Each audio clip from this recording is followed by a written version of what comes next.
want to get yelled at. These people do. I mean, here's the other thing to remember about pop culture. Okay, now the people who like Star Wars an awful lot, who it means a lot to, the people who like Dungeons and Dragons, the people who like video games and comic books, these are smart people. These are not the alpha Chad guys necessarily who are going to go out and end up doing this or that. These are the guys who are actually going to grow up to be doctors or lawyers. These are the smart kind of nerds who, keep their noses in the books and actually possibly change the world. So the culture that they're taking in is vital. This is a battleground. What we teach our boys, what we teach our boys, our smart, exceptional, special boys, and I use exceptional advisedly, is important. It's important. Are we teaching them the masculine version of Thundercats, or are we showing them the CalArts soy-based pussy version of Thundercats? Are we mocking masculinity, or are we cherishing it? We're making it look cool. We're giving these boys something to aspire to. Is it G.I. Joe? Are we showing them G.I. Joe anymore? No, they don't know what G.I. Joe is. G.I. Joe was the toy line, the cartoon that inspired my friend Jaboy Zach to enlist in the military and go serve overseas. He kept a little G.I. Joe action figure in his pocket the entire time he was there, risking his life against terrorists for his country. That's what all of this stuff means. I mean, and I want it's just Star Wars, or it's just He-Man, or it's just video games. It's just Call of Duty, and therefore it's not important. It is important. These are the things that actually shape our ideas of what it means to be a man. And if these social justice warriors, these soy boys, can get in there, these feminists, and they can monkey with it, and they can change it, and they can make it embarrassing to be a man, if they can make these things embarrassing, if they can demasculinize and de-penis Luke Skywalker, put him in a bathrobe as a failure, somebody who gives up and literally sucks on sea monster tit, instead of fighting the First Order, which is what he should be doing. What kind of message does that send to our boys? What kind of message does that send? How are boys supposed to grow up without Luke Skywalker, as an ultimate role model? How are boys supposed to grow up if Batman is sitting there crying over Catwoman, denying him his leaving him at the altar, whining about Selena Kyle all day long? Boys don't have the role models that they used to have because the most incredibly depressed, mentally ill weirdos have taken complete control of our pop culture, and they're ruining it. And we talk about it every day as the fundamentals. We talk about it on our channels, but we don't get right to the heart of it. That's what it is. You want to pump out more soy boys that look like Will Wheaton? This is the inevitable result of all of this. This is where we're going. This is why we fight so hard. YouTube's alarmed at what we're saying. Why are you alarmed? We're actually helping to fight back, to raise the next generation of boys that are going to fight for your freedom when it inevitably is going to be threatened again in this country. These boys need heroes. They need masculine role models. They need heroes, people who don't sit around and cry and mope and whine, people who put themselves last, who put heroism, their country first. It's so important. So these people, these SJWs, are destroying our culture in a very, very visceral, harmful, damaging way. And it's up to us. I know it seems silly to cry about Captain Marvel or Star Wars or The Last Jedi over and over again. Jeremy, you're like, I'm tired of it. I'm tired of talking about Last Jedi. You can't stop because somebody hasn't heard this message yet. It's the same old truth to the same old idiots until they change what they're doing, until they wake up and realize that they're destroying people. They're taking away our balls in a very literal way. Our boys are growing up to be pussies because they don't know any better. Because Anita Sarkeesian. They're afraid of offending Anita Sarkeesian. They're afraid of offending Gail Simone. They're afraid of offending these blue-haired land whales on social media. They're afraid. Yes. Hey, everyone. Welcome. It's Comic Artist Pro Secrets. My name is Ethan Van Sciver. Good to be with you. Hello, everyone. Hello. It is Wednesday night, and it is time to just rock out. It's time to do a live stream. It's time to talk to the people.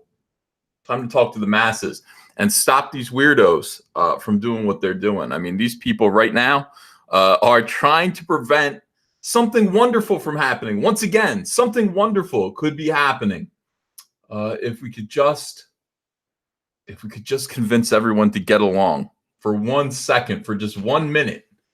We could actually get something good, but alas and alack, this seems to be a problem. All right, so here's the situation. For those of you who are unaware, world-class bullshitters and Doomcock had a great idea. They had a terrific idea, and their idea was, hey, what if we raise a little money for William Shatner's charity? And then, we give him this money in order to allow us to interview him. And we're big Star Trek fans. They are. I'm not a big Star Trek fan, as you know. But we could just get William Shatner. We could interview him by giving money to his charity. Now, this opened up a whole new world of possibilities. The idea of crowdfunding fan interactions with celebrities. This already happens. I mean, it already happens when you go to conventions. When you go to cons, these people have already been paid to sit there and interact with you. I mean, somebody like William Shatner, he's on tour all the time. He's doing all of these, celebrity signing conventions. He'll show up at Comic-Con and everybody's there just to see him. They're not there to meet comic book celebrities anymore. There's no such thing as a comic book celebrity, except for me.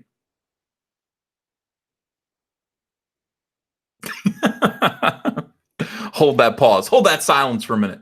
There's no such thing. So William Shatner is there doing these incredible comic book convention appearances where people line up to meet him and just get a signature off of him.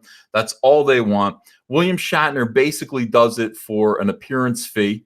It's a set appearance fee. So let's just say it's a guaranteed appearance fee of, say, I said in a video earlier today, just $40,000, and I pulled that number out of the sky. I really have no idea what William Shatner commands as a set guaranteed appearance fee. But let's say it is $40,000. So he will sit there all day and he'll do signings and pictures and whatever it is that they do. And then if he makes more than $40,000, that's great. But if he makes less than $40,000, the convention will actually pick up the rest. Now, my question is, why can't we do this on a smaller scale? We're pretty good at crowdfunding. We're pretty good at raising money. We should be able to crowdfund interactions with these celebrities and just make good YouTube content. It'll never pay for itself, but we've already paid for it at this point. What great YouTube content for somebody like Doomcock to get a chance to interview William Shatner on behalf of William Shatner's actual fans, not the people who are wishing him dead right now. The SJWs who spent all last week wishing William Shatner was dead.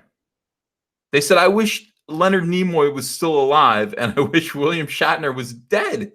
These people are horrible. These people are sickos. So this is a world-class bullshitter's idea. It's Doomcock's opportunity. What can I do to help? Well, what I can do to help is talk about it, promote it, and see if we can actually, I have a blue check mark on Twitter.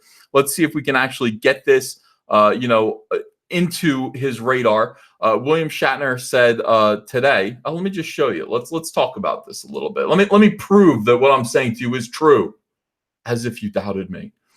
Here's me saying, hey, William Shatner, we'd love to fundraise to do an interview with you, with fans asking, I love this, respectfully geeky questions.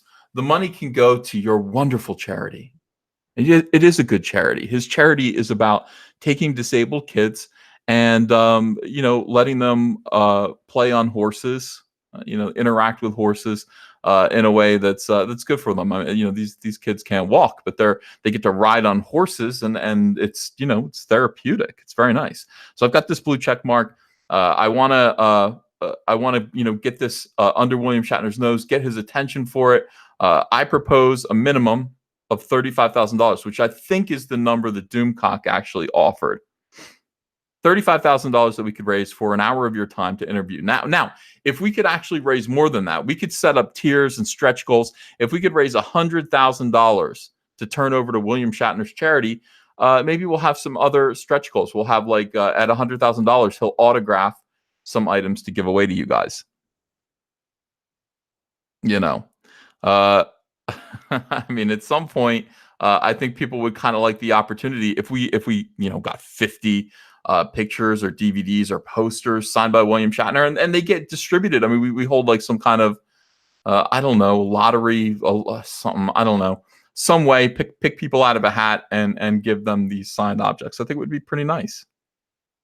Now, this was my idea. William Shatner says, so is this a different offer or the same one as yesterday? Shrug emoji. Shrug emoji.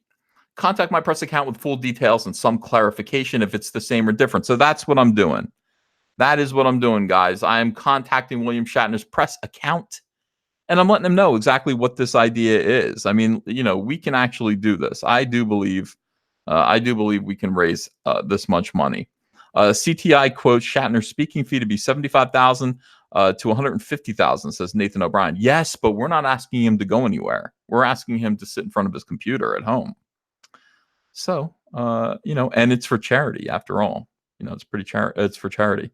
Now let me look at the super chats here real quick. Larry Bernard says, Uncle E, throw this $10 into the pot so we can get Shatner on YouTube. Let's make it happen, guys. If we can get Shatner, we can get more celebrities into our YouTube sphere. We can also sell ads. I don't know about that. I didn't think about anything like that. Honestly, what this would be is it would kind of create an awesome opportunity for Fandom Menace fans, because you guys could ask questions. You guys would have the opportunity to ask questions and perhaps directly interact with William Shatner, and it would just be an awful lot of fun. It would just be fun. Again, it's just an idea. Christopher Ryan, Bird of Bloodhaven, says, why is Jeremy from Geeks and Gamers so sexy? Oh, this is a lot of people wonder that. A lot of people have that question. I don't know. I don't know. All right, so now this to me just seems like a normal thing. I mean, I don't know why anybody would complain. Now, Data Racer, of course. Is it Data Racer or Data Racer? It's hard to. Some people are telling me that I'm getting it wrong, but I call them Data Racer. Data Racer. What's the difference? He says it's the same one to William Shatner. World Class Bullshitters is a part of a network of YouTube commentators. Amongst the network, they could make it happen. You better believe we could make it happen. Of course we could. Lucas King says, I just want to know if Uhura is a good kisser. That's a great question. That's the kind of question that you could ask. I ask him, I get the press account. Jesus A. Sabalas Jr., great man, says this is a second-generation Star Trek fan. I know I'm looking forward to this. Hopefully there'll be something cool I can get or have done for my dad. Now, look, this tweet is unavailable. It's unavailable to me because this is some horrible person who has blocked me in order to call me alt-right. Now, I don't know if accusations of being alt-right, which are untrue. I'm a moderate Republican. It's ridiculous to call me alt-right. What does it mean to be alt-right? It's like identitarianism. It's white. I'm not really sure, but that's not me. That's not what you guys know better than that. Jeffrey Rene here says, dude, take your L's, take your losses. Ethan isn't alt-right. Thank you. It's true. I'm not. John JC, thanks for $2. He says, I'm in for $10 Canadian. Make this happen. We're trying. So this is not nice. Wonder Girl 60s, who was just wonderful, says, my wallet is ready to get this charity funded. Thank you, Wonder Girl 60s. Ivan Rakitic says, Mr. Shatner, I can tell you as a fellow Montrealer. And by the way, I didn't know William Shatner was from Montreal. I thought he was an American. He seems to like Donald Trump a little bit. That all the people involved in trying to make this happen are huge fans of your work and are extremely good at fundraising. I think this would be great for the fans and for your charity as well. Everybody wins. Cam says, thanks for being open to the possibility of this sort of fan interaction while raising money for a good cause. Yes, Mark Hamill. Are you also? Are you willing to be open to the possibility of this sort of fan interaction with people who actually really like your work and did not cheer on your utter disgrace in the Star Wars The Last Jedi movie? As we know, Mark Hamill, that you also felt disgraced by that role. You felt disrespected, and you should have, but you will never be disrespected by the Phantom Menace. We love Mark Hamill, even if your politics are a little bit loopy. We still love you. We love William Shatner. Let's get Mark Hamill in here too. Uh, Hanif Din says this would be fantastic. Overlord DVD and EVS are massive fans of you and Star Trek. That's not true. I'm not a massive fan of Star Trek, although I really do like William Shatner in every other role except for Star Trek, which makes me, I guess the minority. I think of him. All of my questions for William Shatner would be about the Twilight Zone and working with Richard Donner. It wouldn't be about Star Trek really. He says, as a Trekkie, I'm really excited that real passionate fans like me could interview you. Make it so. Look, another one. This tweet is unavailable. Another terrible person saying horrible things about me in a way that I cannot see them. Nice Football says, Ethan is a Romulan in every sense of the word. I don't even know what that means. What does it mean to be a Romulan? What is a Romulan? I know what they look like, but I don't know what it means. Are they evil? Yeah. Actually, because of this, I'm getting pretty excited about Star Trek. I might actually watch the original trilogy or the original series. Cecil says, not trying to steal anyone's thunder, but I might be interviewing Willie Ames. I only need to raise $36 for his favorite charity himself. Congratulations. Christopher Ryan, the Bird of Bloodhaven, says Mark Hamill is really darn sexy as well. Well, got good taste in men. Romulans are badass, duplicitous assholes. That's what a Romulan is. It means you're conniving. I'm conniving. You're an evil alien. Yeah. Jay Conant says, nah, EVS is a tribble. I don't want to be a tribble either. All right, so Romulans are the dick versions of Vulcans. So I'm being insulted here. Devastating. Jabba the Cuck says, you missed my super chat. I'll go back and get it. Don't worry.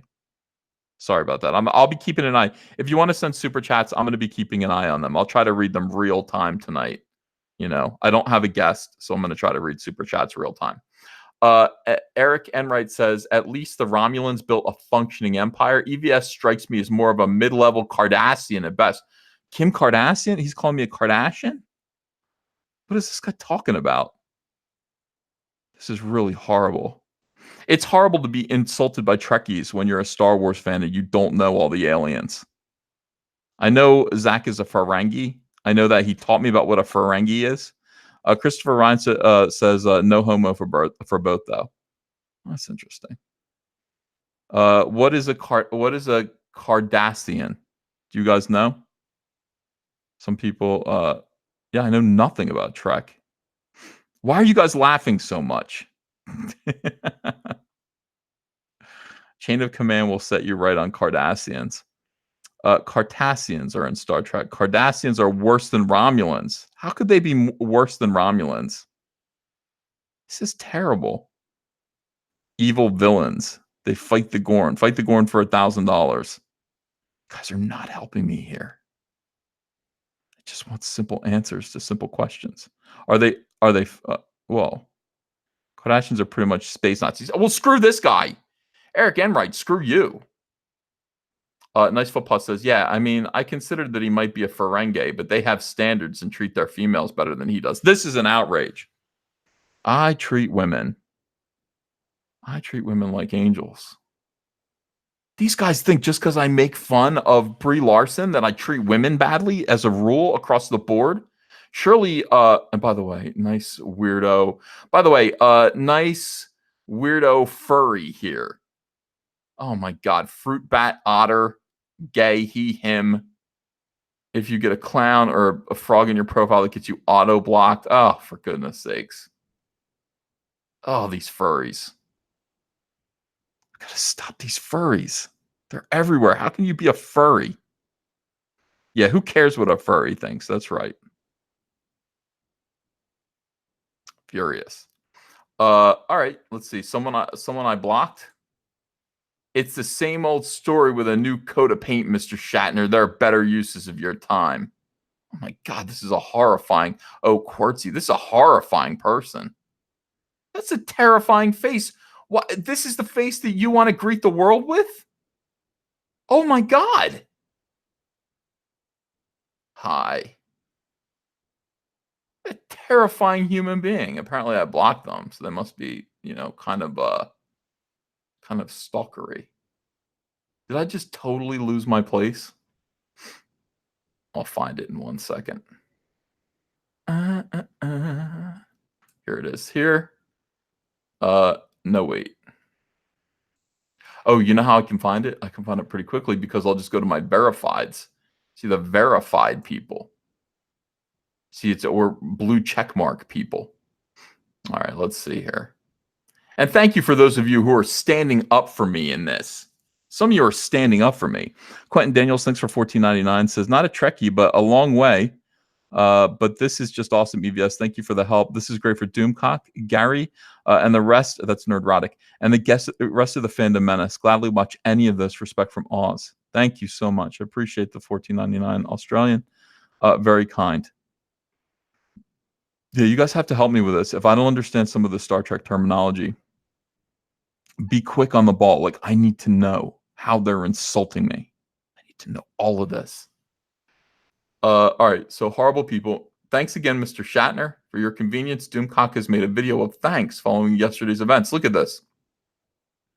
Doomcock, by the way, he was blocked. William Shatner blocked Doomcock. And now, because there's this possibility of this great event, this crossover that we'll call Shatcock.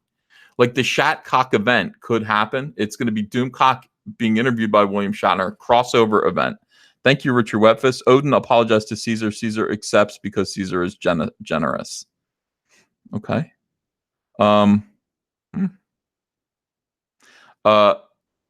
This is an important thing. Okay. So Shatcock is going to happen. Of course, Doomcock is right on the ball. And he made a video about this. He said, yesterday, I not only hit 35,000 subs and 5,000 Twitter followers, but members of the fandom menace stepped up and rallied for me and made it happen. William Shatner unblocked Doomcock. Unblocked him. Okay, so this is a big deal. And of course, again, Doomcock made a video for William Shatner to see. You'll actually get to see what Doomcock is about, what he's like. Jeff Saul says, Doomcock nearly cried. That's how important it is to him. Eric S. says Cockner sounds better. Cockner is better than Shatcock. All right, I didn't even think about it when I said it. It didn't even come out of my, I just said Shatcock because it's no. So you guys are saying it may be Cockner or Doomner. No, that's not good. Please do it, Captain. This would be a great interview. Thank you, Blake, for your support. Cronin says, just saw your latest ad on TV. You look amazing. I hope you reveal your secret to us. Same offer. Same one. These people are all saying, yeah, this is the same offer that Ethan is making here. Same one for Doomcock, but bigger. It's bigger. My offer is bigger. We're gonna broaden this out. Why does it just have to be 35,000? Why couldn't it be bigger than that? Why couldn't we actually create a real big event and offer him a significant amount of money and make it more fun for the fans? Everybody gets a little something, except for me. Except for I. You know what I get? I get to hold my head up high and say, I did it again. I helped. I just want to be able to say I helped. This would be awesome to happen. I hope things work out. And then what is this right here? What is this face? No? Are you saying no? Is this guy saying no? Why do you say that? Why do you say no, Xcano X? Zcano X? Looks the same, but with a mustache. Do it, Bill. Please, fella, says Mephisto Fish. Thank you, Mephisto Fish. Thank you for that. Don Gill says, you had my curiosity. Now you have my attention. That's right, because we're talking big money now. We're talking big money. I will drop cash for this. Hang Solo Ace Clown, thank you. Monster Zero says, ignore these people. Yeah, let's not raise money for horses and children. Not. Thank you, Ted Brown. Ted Brown, thank you. Richard Weffis, love this idea. EVS, make it so. I can only make it so with you guys. I might be able to facilitate it so that we have an agreement, but I don't know if I can make it officially happen. Not without you guys. Mark says, "What's the charity?" The charity, of course, is it's a really good cause that benefits horses and kids, but mostly kids. Really, it's therapeutic. It involves horses. It's for disabled children. Duke Harrington says, "Dear, look at this guy. Yes, I can tell I'm gonna like this guy." Let me read this. Dear William Shatner, it's the same offer, sir. I'm the Doomcock fan you responded to yesterday, but quickly turned negotiating organizing over to the leaders of hashtag the Fandom Menace, a group of like-minded genre fans online, including Ethan Van Sciver, the world-class bullshitters, and geeksandgamers.com. That's me, Jeff, and Jeremy, of course. Way to go, Duke. Thank you, Duke, for all that you do. Another unavailable tweet from another nefarious, filthy degenerate. Edward Cook says, William Shatner, I'm so sorry someone wished you ill in the manner of wishing you death. That is wishing you ill. In almost every situation, when somebody wishes you death, they're wishing you ill. You know? Yeah. So he apologizes for that. I'm just a fan who was attached to a character you played. You, the actor, have done nothing to merit such a feeling. My father introduced me to a character you played that he respected. I don't know. If you're watching Unicorn Store and somebody wishes death on you, then that might be sweet mercy. But for the most part, it's not polite to wish death on someone. And that's what these SJWs are doing. They are wishing death on William Shatner. And then they're expecting him to listen to them. William Shatner, Ethan Van Sciver is the toxic person. Hey, I'm not wishing death on William Shatner. You guys are. It's right to his face. And you guys are like a Star Trek podcast. I am not a Star Trek podcast. Listen, no. Turner D Century says this would be so much fun. I think you two would get along spectacularly, and Ethan Van Sciver has proven he can raise dump trucks full of cash. It would be great for your charity. Thank you. Thank you. Oh my God, do it. Ethan is so hilarious, says Danny Rendon. Danny Rendon, thank you so much. Yeah, thank you for that. Thank you for saying that. We got 2 replies. In that he's a racist misogynist who spent the last several months losing his mind over a woman in a superhero movie. I had to click like on that, Sometimes people say things that, I don't know. He's a racist misogynist. Like those 2 words together are hilarious. And the idea that I lost my mind over a woman in a superhero movie. No, she was in a Star Wars movie. And her name was Rose Tico. And I don't regret it. We all have feelings. It's my heart. It's my heart. I love Rose Tico. Peter Allen says racogynist. Why can't they just put these 2 words together and make it racogynist? So like you're a racist and you hate women of different ethnic backgrounds. A racogynist. A racist, misogynist bigot. God, these people are so done. They're over with. Like their whole thing is over with, and they don't even know it. Like this was potent like 5 years ago, but it's done, man. It's so played out. Your shit is so played out, SJWs. Calling someone a racist misogynist is so played out. Nobody believes you anymore. How do you even say that? How do you even say that? It's hard for me to say Soylo a soy war sorry anymore, and that was a big hit. It's hard because it's played out. It's just played out. It's like, all right, we're moving on. Something else. You guys are still calling people racist, misogynist, homophobes, and 5 years later, and like the world has moved on. You look out the window, the world has moved on. CNN is lying to you. Your weirdo purple-haired friends are lying to you too. They're lying to you. The world has moved on. Nobody cares. Nobody cares about any of this. This doesn't mean anything. You all look miserable. You all look miserable, and everything you touch, you destroy. Nobody cares how you feel about anyone or anything. Nobody cares. Please. Fall into a hole. We've got to widen that hole. We've got to widen the hole, the pit that they discovered, where they descended a microphone deep into it and heard the screaming howls of souls being tortured by the devil. We got to widen that hole, and then this is Sparta. Just kick them all into that hole. You want to moan, you can moan alone. I believe the Dead Milkman said, I came here to drink, not to get laid. If you want to moan, you can moan alone. God, that was poetry. The Dead Milkman. Eric Hawk, thanks for $2. Ethan, Echo Base Network first contacted Shatner. Okay. Echo Base Network. Kermit the Log says, I want to hate Frog Rose Zico. You don't have to do that. I mean, damn it. I can't be the only one who feels this way. Ray from New Jersey says, yeah, I'm fucking better than you. You're human garbage. Thank you. Thank you for the, what are those people? The brown buffalo. You know what I'm talking about. If you want to moan, you can moan alone. All right. The Dallas Deadeye says, Unky E, it's called Mel's Hole. It's called Mel's Hole? Mel's Hole. I got to look that up. Let's finish this and we'll look up Mel's Hole and we'll see what exactly my plan is. Some of you will agree, some of you won't. Well, that's okay. Richard Weffa says the dark hole place. No, that's the sunken place. All right. Mr. Samsa says it was a crappy movie and she was horrible in it. He's not referring to The Last Jedi. He's referring to Captain Marvel. Captain Marvel. Echo Base Network says these SJWs are out of control, EVS. Hey, Echo Base Network, you're the one that first contacted Shatner. Hello, welcome. Glad you're here.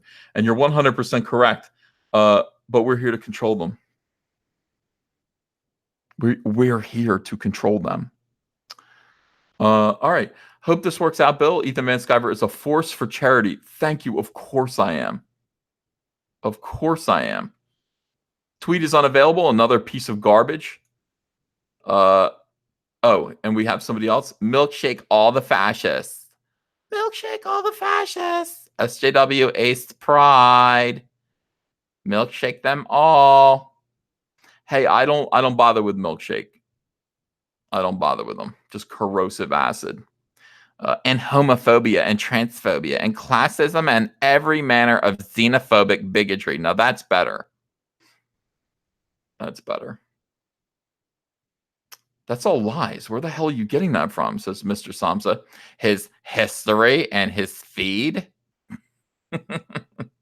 So no then.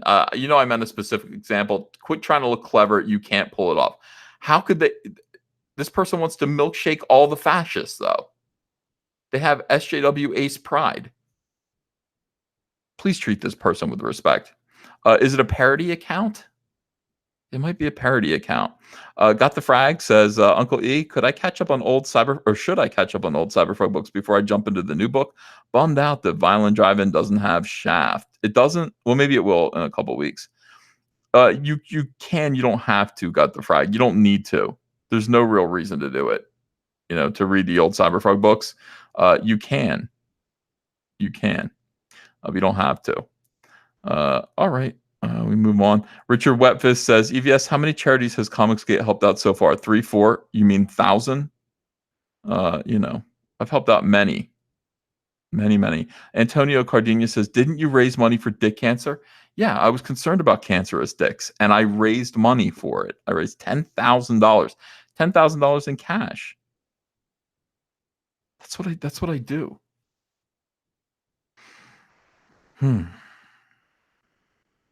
Terrible the way we get treated. You can trust these guys, Mr. Shatner. The person behind that account is Ethan Van Sciver, a veteran of comic book industry, proper geek, and man with principles. Thank you so much.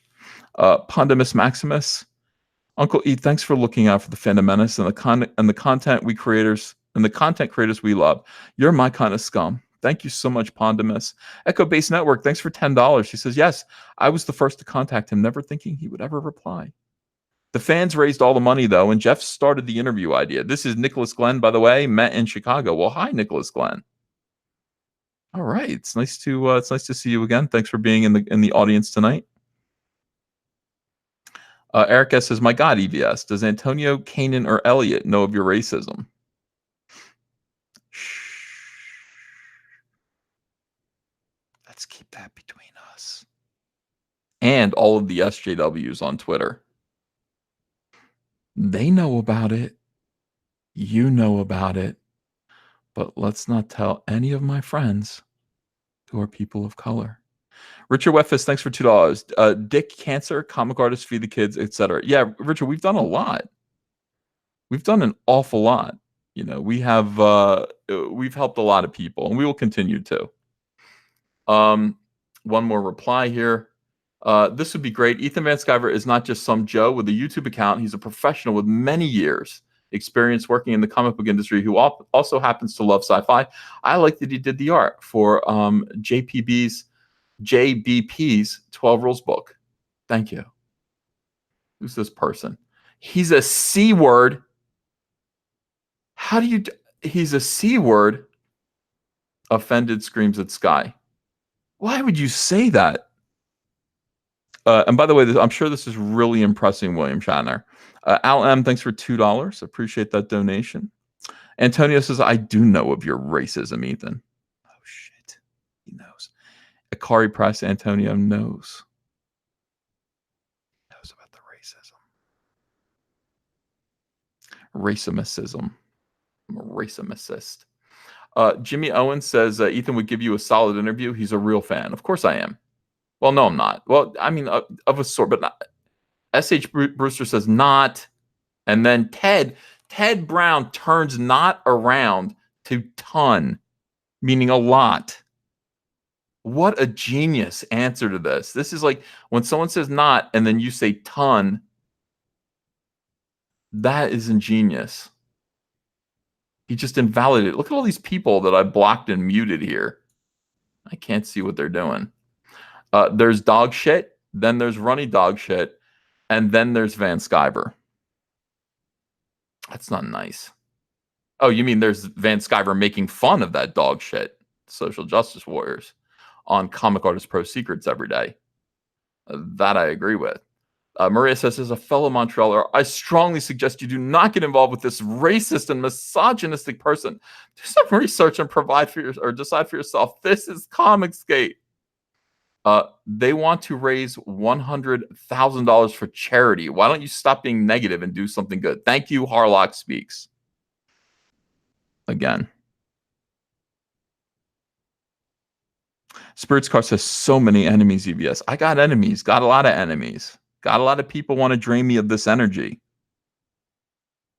I'm nothing special. I'm no different from Drizzy, from Drake.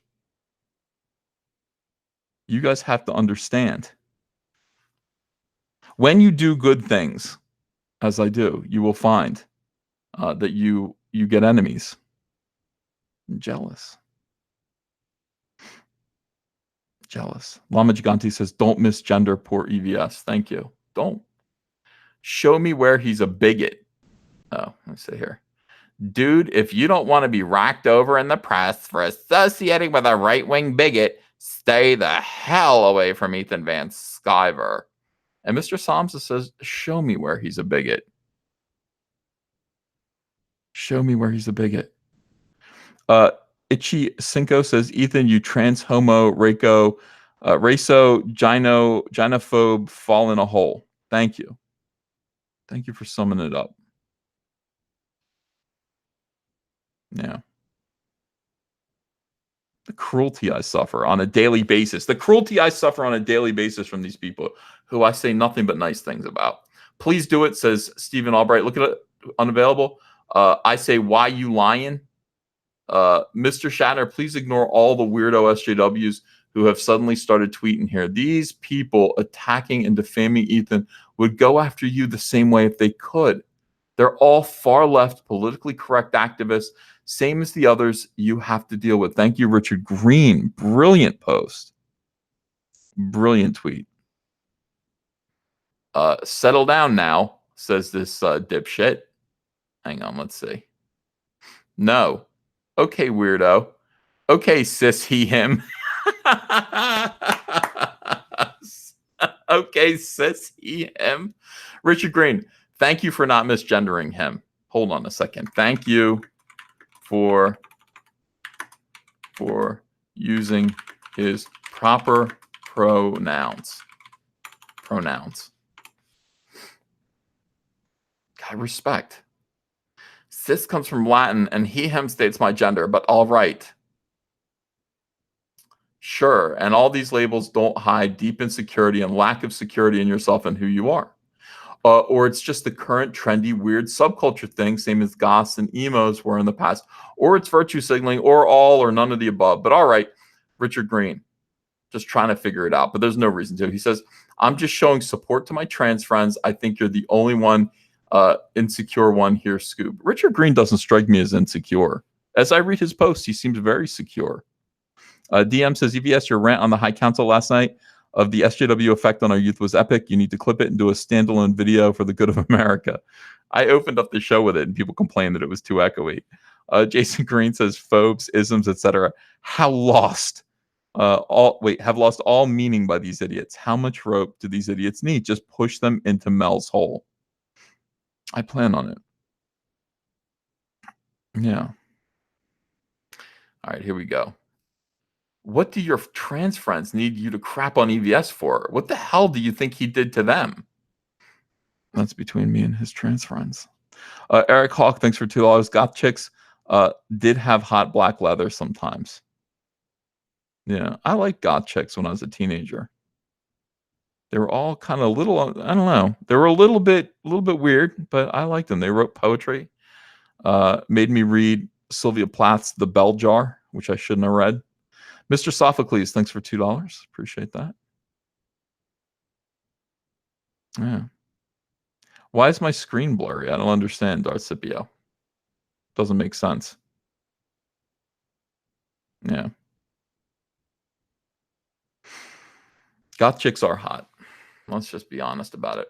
Mike, but these aren't goth chicks. Like, goth chicks are different. You know, goth chicks are still cool. They're just goofy. Martina is the goth queen. Bring back Lady Alchemy, says Perth Comics. That's right. She's a goth chick. And she's cool. She's not an SJW. Micah D2 says, sir, the fans of the Fandom Menace are real fans with big hearts who come together to help others. We are all connected in this aspect.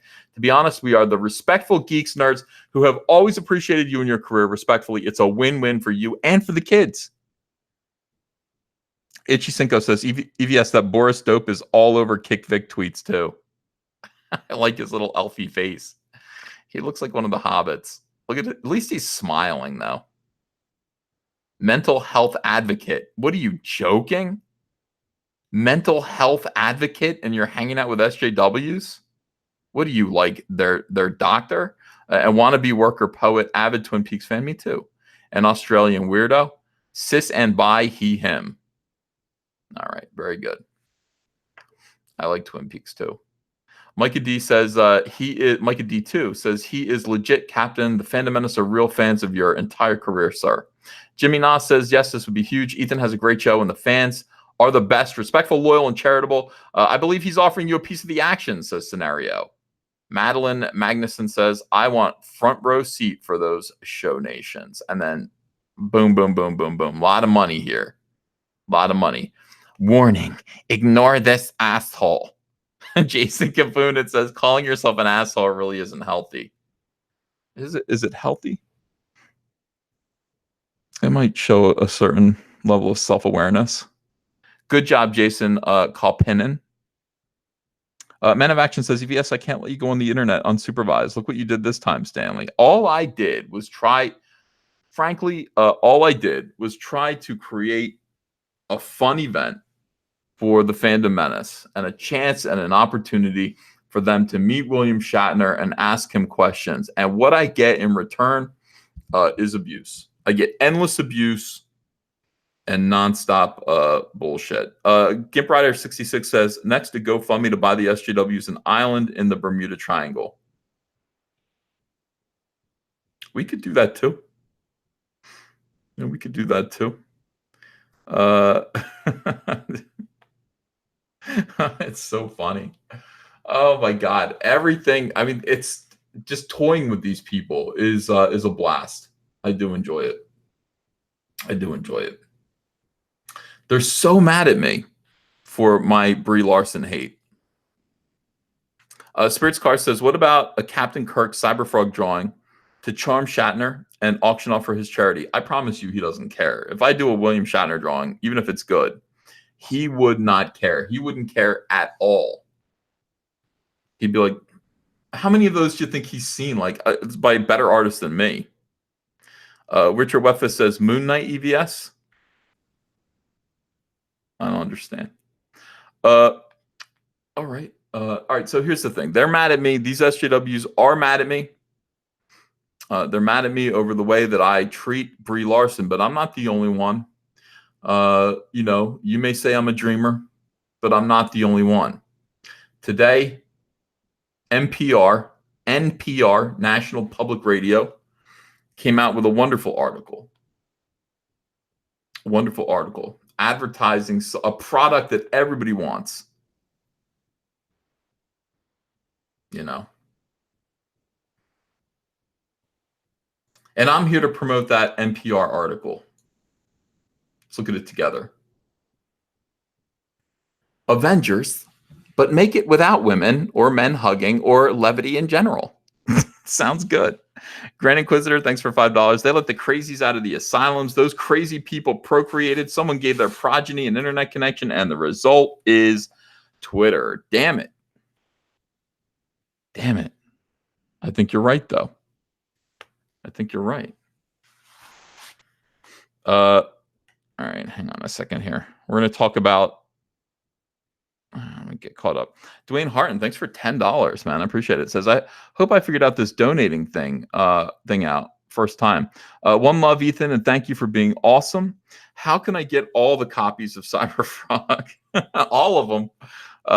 As in past and your current project. One love. Dwayne Harton, you can go to eBay if you want, and you can look up Cyberfrog, and I'm sure you'll find all of the back issues. There are maybe 12 issues of Cyberfrog all told, and then, you know, variant covers. But, you know, they're not necessary. You don't need them. The one thing that you do need, though, is you need Cyberfrog Blood Honey. It's right here on Indiegogo. If you haven't backed Cyberfrog Blood Honey yet, and by the way, this is a super chat. I wasn't going to promote this project until the end of the stream. But if you haven't backed Cyberfrog Blood Honey yet, look at this. We're at $217,000, and I'm telling you, we could raise $100,000 for Captain Kirk. Of course we could. Of course we could. If you haven't purchased a copy yet, it's at the printer right now. It's at the printer. If you buy a copy of Cyberfrog Blood Honey, you are going to receive the copy of the book, which is autographed. I'm signing all of them. I am signing all of these comics. So you'll get that. You're going to get a pack of preview trading cards. 2 cards, Cyberfrog and Salamandroid trading cards exclusive to this Indiegogo campaign. You will be receiving Cyberfrog window sticker, like a window cling sticker. You will be receiving a Cyberfrog bookmark. If you back at the $50 level, you will get all of that. Plus, you will get the Cyberfrog 1998 ash can, which it's an extra story. It's 18 pages of I would consider it like just kind of like edited scenes from Blood Honey. It's going to expand out Blood Honey a little bit more. So you can get that variant cover or that exclusive ash can. And then you can also get a bonus ash can, which reprints in color Amphibionics #1, a story from 1997 or 1998, which is really hard to find. We got Kyle Ritter to color it, and we're going to reprint it just the way it was meant to be printed. And you'll get that as a free toss in there. So these are the two. Honestly, if you want one of everything, just go get the $50 set here. You're going to get one of everything. If you want 10 of everything, this is the bulk team up variant. So that's for people who, you know, maybe retailers or something like that. I don't know. But people who really want to support the campaign, bulk team up variant, 10 of everything, $200. And thank you very much for your support. Appreciate it. But this is the main thing. All you really need to read to get up on Cyberfrog right now is Cyberfrog Blood Honey. So, you know, Thank you so much for supporting it. Thank you for asking me about it. The link is in the description, by the way, so you can go check it out. Noom Uno Pat says, you don't look like Johnny Mosley. Wow. What's Johnny Mosley? People are making references at me today that I don't really understand. I'm being called a lot of names. Richard Wetfist says, EBS, your stream title here is totes misleading. William Shatner's charity interview was not destroyed. We can do better. Thank you. Thank you very much. There's another in joke there. Appreciate it.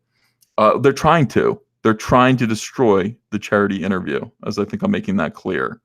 You know, the main SJWs, anti-Comicsgate SJWs, are trying to make it so that it doesn't happen. And we got to do better. I mean, we got to see if we can get past them and still make this happen for the fans. Of course, of course, of course. Avengers, but make it without women or men hugging or levity in general. Brie Larson has vanished. Immediately, I love this article. They caught me right away. Your first sentence in any article should catch your attention. Brie Larson has vanished. A star of Avengers Endgame, one of the biggest movies of all time, was completely excised from a modified, pirated version of the film, along with everything else in the film seen as feminist or gay. Seen as feminist or gay, removed from the film. An anonymous fan edited out shots, scenes, and characters in a defeminized version circulating now on an illegal streaming site, as well as losing Larson's character, Captain Marvel.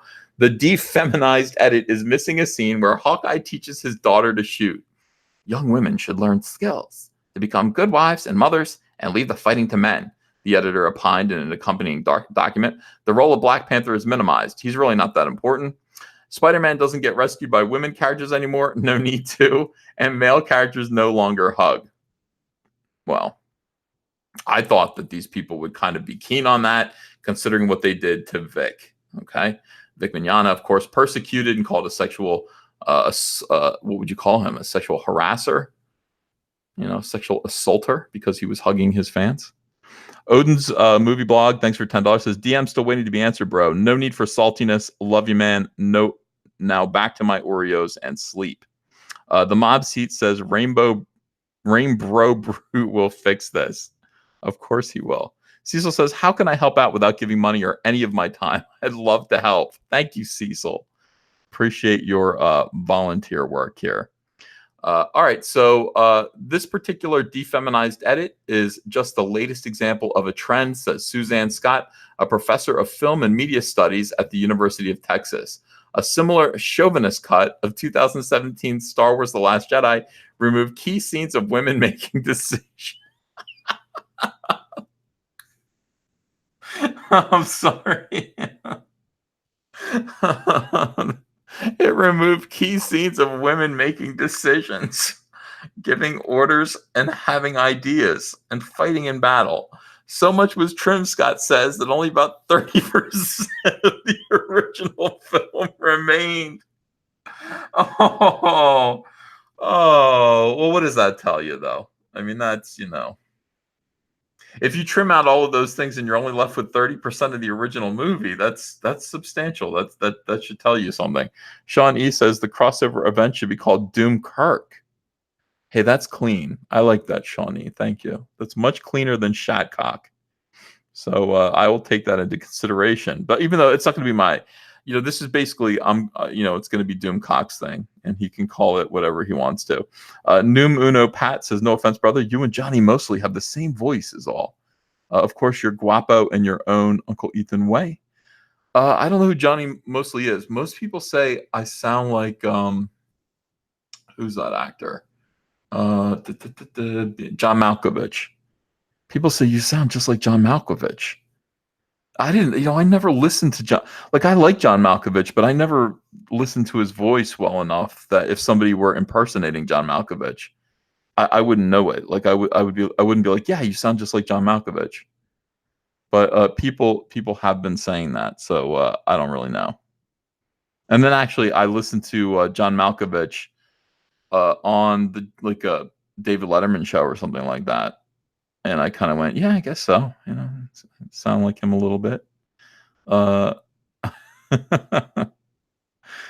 people are saying yes. Other people are saying not really. I mean, how do I know? Ernest P. Worrell, says Billy. Dan Luibano says, keep up the good work. Hey, thank you for the super chat. Appreciate it. Down Forward Punch, thanks for $10. Says, went to a convention last weekend, and while waiting in line to get an autograph from Chris Claremont, he holds up a copy of Uncanny X-Men 164 and says, hey, look, Captain Marvel done right. Damn, dude. Damn. I like hearing that. Somebody else, another comic book pro. Oh, John Glapian, who's no fan of mine. He's an inker, anti-Comicsgate and everything. Big time anti-Comicsgate. He came out and tweeted that Captain Marvel was a boring piece of garbage. Like, it was horrible. So some people are being honest about it. Other people are not being honest about it. They're protecting it for some reason. And the reason why they're protecting it is the same reason they're protecting Star Wars The Last Jedi. Same reason. Spirits Car says Malkovich sounds like a miserable EVS. Dallas Deadeye, thanks for $5. Says University of Texas is in Austin and SJW stronghold. But don't worry, Unky. We have them surrounded. Okay. All right. I'm not worried. I trust you guys. I'm miserable. So look, a lot of people are saying they're being honest about it. It is a piece of garbage. And the thing is, an article like this would never exist about anything else. It just would never exist. But Star Wars The Last Jedi and Captain Marvel are SJW movies. They matter. I mean, they're not doing this like, nobody's complaining about the fact that Solo was largely disliked and didn't make any money. Like, people aren't complaining about that. They're not saying, what's wrong with the toxic fandom that they don't like Solo? Nobody's saying that. Nobody's saying that because the SJWs weren't really invested in Solo. Solo's failure was just a direct result of the despicable, poisonous previous Star Wars movie, Star Wars The Last Jedi, which is the one that SJW stuck their flag in. The one that apparently, if you remove all of the SJW content of that film, you're only left with 30% of the original film. Raul Aguilar says, I think EVS sounds like Richard Simmons. I think Cecil sounds like Richard Simmons, to be honest with you. Sorry, Cecil. Well, actually, I think it's a compliment. 30%. I mean, this is substantial. It's borderline incomprehensible, she says. It has cut out a lot of the story that you need to make the whole narrative cohesive. So what's on the screen plays like an avant-garde film. Good. It sounds artsy. The Andy Warhol directed Star Wars The Last Jedi. That'd be awesome. Fan edits of favorite films are nothing new. As long as they've had access to movies and editing tools, people have used material they care about to craft their own videos, sometimes involving alternative narratives. Indeed. I mean, look, it's being done right now. I mean, they're like Ivan is making his own version of The Last Jedi. I think it's ready. I think he actually finished it. So, yeah, people are doing it. About 20 years ago, a fan and professional film editor, named Mike J. Nichols, edited out a widely despised character from Star Wars Episode 1, The Phantom Menace. The character, Jar Jar Binks, had been critiqued as a racist stereotype. George Lucas denied all that, too. He's like, what do you mean? What are you kidding me? Come on. And the fandom edit, as it was quickly dubbed, earned a fair amount of attention and respect in Hollywood, even allegedly from within George Lucas's own studio. But the phantom edit is very different in tone from the newer defeminized edits. Scott says the emergence of misogynist, homophobic, and racist cuts. They can't stop. Everything is misogynistic, racist, homophobic, everything. And you have to point it all out,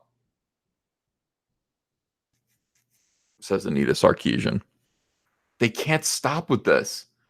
This doesn't mean anything anymore. It doesn't mean anything. Reflects one particular thread of what's happening within fan communities and in the larger culture. My mom used to, because I grew up Mormon, so like the other Mormons, this was back in the 1980s when VCRs were new. And like videos were expensive. Like if you wanted to, believe it or not, if you wanted to buy a video cassette of say The Empire Strikes Back in 1984, it was going to cost you $85. It was crazy. So you would go, you had to rent them. You would go to drugstores and you would rent movies. You would rent videotapes because, and it'd be like $3 a night because buying them was just unaffordable. $85 for a single movie. So what the Mormon mommies in my neighborhood did, and this is very dishonest. More moms. That's right, Lorez Voigt. It's very dishonest. Yeah. Because they would be like, okay, we're gonna borrow your VCR and today, and then you can borrow mine tomorrow, and then we're all gonna work on editing out. Like we're gonna pirate movies, okay? Because if you have one VCR, you can play it, and the other VCR hooked up, you can tape it off of the TV. So you pirate movies that way. But because there's a lot of filth in these movies, we're going to edit them. We're going to edit out the filth in these movies. And my mom edited out, she edited a copy of Ghostbusters. She pirated the original Ghostbusters. And remember that scene where like the ghost hovers above Dan Aykroyd and gives him a BJ? That didn't exist. My mom cut it out, and there was just the screen kind of lost its vertical hold or its horizontal hold for a minute. And we said, what happened there? It only served to make us more curious. We just kind of said, what did we miss there? And I had to go back and watch and see the ghost, give head to Dan Aykroyd. So, my mom did all that. My mom, by the way, Blues Brothers was only like 5 minutes long when my mom got done with it. PT, thanks for $25. Can't wait to get my Cyberfrog comic. I haven't bought a comic since 1985. So excited for comics for Cyberfrog. Thanks, EVS. Wow, what an honor. Thank you, PT, and thank you for that beautiful super chat. My mom, we had to stop. No, she wasn't honorable. You guys are saying she's honorable just because she stole movies, but she edited them. She made them for Christians, but she still stole. I mean, it was still evil. Richard Wethis, thanks for $2. And Last Jedi and Ryan's treatment of calamari. Yeah. Yeah, everybody did that. I think everybody pirated movies. Everybody had shelves of movies. What other movies did my mom try to do? My mom tried to do all these movies like, I mean, she, Mom, don't try Porky's. Mom, don't even bother. Don't bother with Porky's. God's sake. It was it's edited for Christians. I mean, this was the 80s. Like so much stuff about the 80s is funny now, but it's like if you're like a millennial and you missed the 80s, that's what it was about. It was about like, oh my God, we can watch movies in our own homes whenever we want. That's what VCRs do. And if we get 2 VCRs, we can actually bootleg these movies. Phil McCracken says your mom was clearly covered under fair use. Thank you. I think that's probably true. I hope so. I hope so. Manifest says, how old were you in the 80s? I was born in 1974. So my childhood was in the 80s. And my teenage years were in the 90s. If that makes any sense. I watched Saturday morning cartoons in the 80s. Yeah. All right. So in any case, the Fandom Menace is good, or the Fandom edit is good, but everything else is evil. Okay, there's a sinister tone, to actually editing out the horrible SJW women of Captain Marvel and or no, Avengers Endgame. I would like a Brie Larson Captain Marvel edit. Just give me Captain Marvel, but get Brie Larson out of it. That would be good. And I think it would be just the right length for me, honestly. Mattaween, thanks for $2. Cheers, EVS, savior of wayward pool filter frogs. Thank you for saying so. Appreciate that. Yeah, I need Captain Marvel, but with no Brie Larson in it, please. Itchy Cinco, thanks for $2. EVS's mom's Porky's edit is just the credits. It's just about, yeah, that's about what it is. Why would you do it? So funny. I miss the 80s. I think what we've seen as fan culture and geek culture moves from the margins to the mainstream, she says, is that a particular set, and I should note, a small percentage, small, the fandom menace is small, of predominantly white straight male fans feel like their culture that they had ownership and claim over for many, many generations is sort of slipping away from them as that culture gets bigger and inevitably more diverse. Okay, so this is what SJWs say at this point. This is an incredible statement. They will all say the same thing. They know what they're doing. Hold on, let me get a drink. I'm going to yell in a second.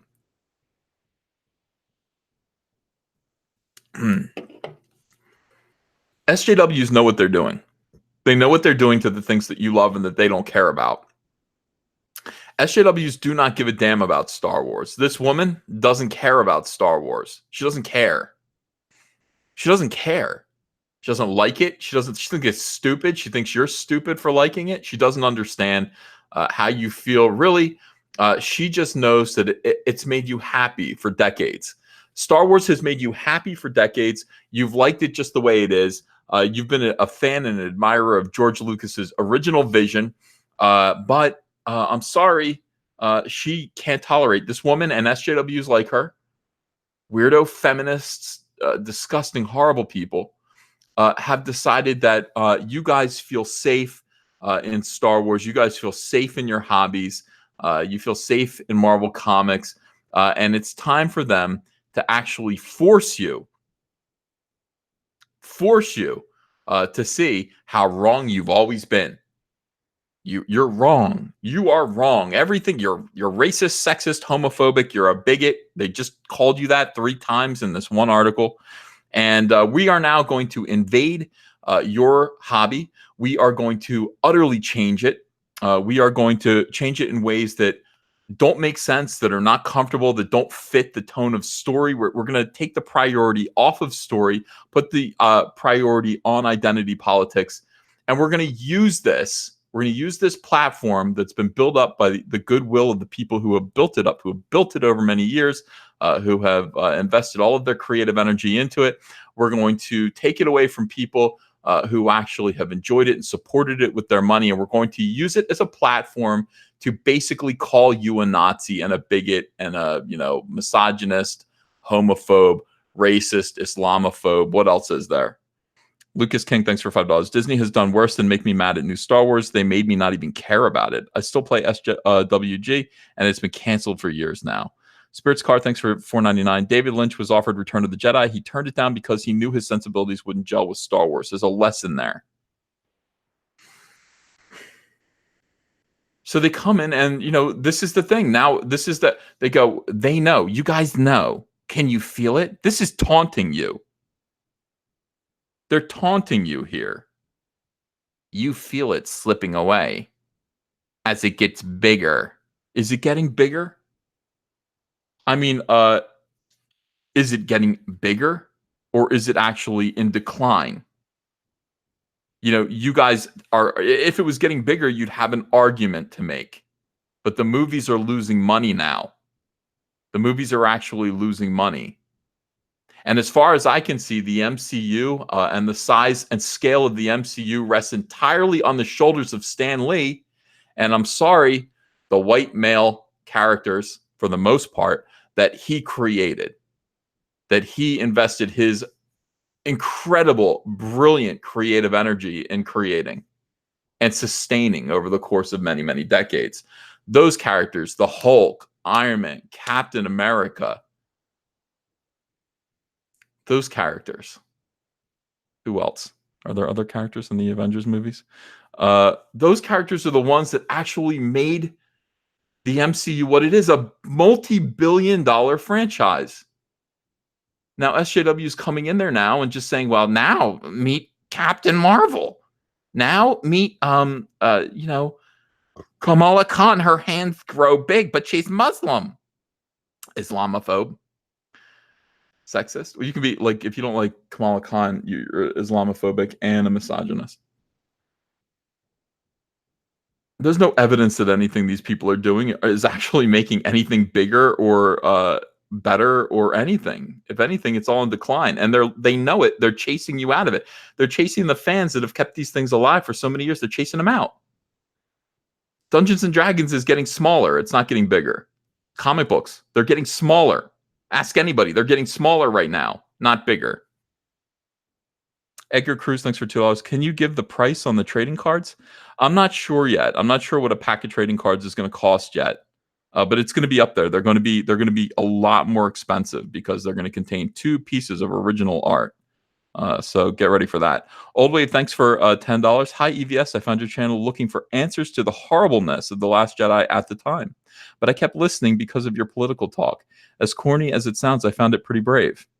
Hey, thanks Old Wave. I appreciate that. I appreciate that. I like it. I love doing what I do. Absolutely love this channel. I love you guys. I tell Andrea, I tell all my friends. Andrea's like, what do you prefer? Do you like being a comic book artist or a radio show host? I'm like, I really kind of prefer talking on YouTube. I like having a radio show, which is what I consider this to be. When I live stream, I am the Rush Limbaugh of Star Wars. You know, it's like I wish I was the Rush Limbaugh of Star Wars. Isn't he like a billionaire? God, that'd be awesome. That would be awesome. Yeah, I like it though. It's fun. All right, this is the thing. Are comic books getting bigger or are they getting smaller? As these people taunt the fans. Oh, you don't like it. You're predominantly white, straight male. By the way, these idiots did a poll. SJWs did a poll, you know, to find out who exactly were comic book fans. What are the comic book fans? And they found the same thing, even amongst themselves. When they ask themselves to identify, to classify themselves, turns out they're all white, straight male. It's like ridiculous. It was like 67% or something like that among SJWs, white, straight male fans. Isn't that disappointing to them? It's got to be very disappointing to them that it wasn't just even all across the board. 50% straight, 50% gay, 50% cis, 50% trans. I mean, just an equal amount of every skin color. It just turns out this is just the way it is. Why are you torturing people? Why are you SJWs torturing people and making them think about things that people don't want to think about, these kind of shallow traits, these immutable traits they can't fix. Nobody can fix the fact that they're white. Nobody can fix the fact that they're male. Well, nobody can fix the fact that they're straight. I don't think. These are things that people can't fix about them. So why do you want to make people think about that so much? Why can't this be about people who are good people who enjoy comics? We have this in common. We love comic books. Why are people not allowed to enjoy comics without having to suffer through these SJW diatribes? What is going on? So all of the predominantly white, straight male fans feel like their culture that they had ownership and claim over for many, many generations is sort of slipping away from them as the culture gets bigger and inevitably more diverse. I don't see this happening. Business 3x3 Special Edition, Chuck Rosansky of Mile High Comics. Look at this guy. He's got a ton of comics. He says, by the way, Mile High Comics is the comic book retailer that's been in the back of comic books. Like there's been an ad in all of the big mainstream comic books for Mile High mail order comics for years. This guy was the mail order comic book specialist. Like you could just be like, hey, I need a copy of Batman number 276, and I'm going to mail away from it. This is before comic stores were really in vogue and people were going to comic stores. People would just order them through the mail. George Orwell, thanks for $10. She sounds like she's twirling her mustache and she's first cousin to Snidely Whiplash. The smallness of her cause is reflected in the smallness of her person. Bottom line, she envies real talent like you. Thank you, George Orwell. I enjoy your writing. It's all coming true. What a wise man you were. So this is the guy who owns Mile High Comics. This is the guy, man. He knows, he knows. This guy knows. What does he say? Nobody wants to be the first one to say, hey, this could all fall apart. This is where we are right now. Steve Worcester says, Mile High stack of unsold copies of Captain Marvel. Yeah, exactly. Oh. This guy knows. Look at him. He's got good tattoos. In business, a business retailer or executive will share their experience. Okay, so Chuck Brzezinski is usually the exception to any rule. Business 3x3 is meant to dispense anecdotal yet vital business information in bite-sized chunks. But as Brzezinski, the founder of Mile High Comics, approaches 50 years in the business, he's got a lot to say. It's all vital, but not necessarily bite-sized. Richard Wethis, I had Mile High catalogs in 1981. I Am #1 was $40. What's I Am? Iron Man #1 in 1981? Wow, should have bought. SS Future Gohan says, I don't understand how these SJWs can only focus on things like race and representation. They do not know how to enjoy anything. It's very sad. No, that's not what they're interested in. That's not what they're interested in. They're interested in making it so that you can enjoy it. They just want to take the thing that you enjoy. They want to strip the testicles from it, and they want to screech at you through it. That's what they want to do. That goes for everyone. They just want to screech at you through it. And they're all, by the way, don't think for 1 minute. It's like these are not all like diverse people. These are all weirdos. They're all white people. These SJWs are all white people that think they're helping out people of color. It's the most white supremacist. They are the most white supremacist group of people because they are white and they think that they're the only ones who are going to be able to help out you, my brothers and sisters. They're going to be able to help you. We care. We recognize our privilege, and it is our privilege to make room for you because you couldn't do it on your own. We've got to actually do something for you. Make us feel good about ourselves. Oh, we're not giving up our jobs. J.J. Abrams isn't going to give up his job, directing Star Wars Episode 9, but he can go out and he can find a black woman to do second unit photography. That's nice, right? I mean, that's nice of him. And then take a picture with her for Twitter. The worst people in the world. They're just awful. Line up, people of color. Line up for your chance to be condescended to be patronized by these blue-haired weirdos. Line up. These white people that all look like Will Wheaton, if they're men. If they're men, they look like Will Wheaton. And if they're women, half of the side of their head is shaved. They wear problematic spectacles. They refuse to smile. They have dead shark eyes. Line up. It's your turn to be patronized by white people who care about you. These other white people, they're racist. The ones that don't look at you and constantly think of you as something different than them, they're racist. The ones that expect you to earn, your spot based on your own merits, they're racist. We're the ones who recognize that we have to just make special arrangements for you because you're underprivileged and we're privileged. These ones over here who actually expect to treat you and talk to you like you're adults and humans and normal people, they're racist. We're the ones who acknowledge that you are marginalized because of us. We've marginalized you. The SJWs have marginalized you because we tell you every day that you can't do it without us. You need Will Wheaton. You need people who look like Will Wheaton to help you. It's all done for hate. It's all hate. All right, let me keep reading this. It's just hatred. All right, so this guy says, he talks about his resume. He's been selling for a long time. He got all of his comics. He's got a ton of comics. If you want it, he's got it. He's got an Action Comics #1 that's worth $5 million, he says. Comics are good, so is real estate. The #1 bit of advice I give to any comic retailer is buy, don't rent. Okay. At the same time, I just closed 2 of my smaller stores. And in each one of those stores, I had paid over $1 million in rent. And what I had at the end of 29 years was nothing.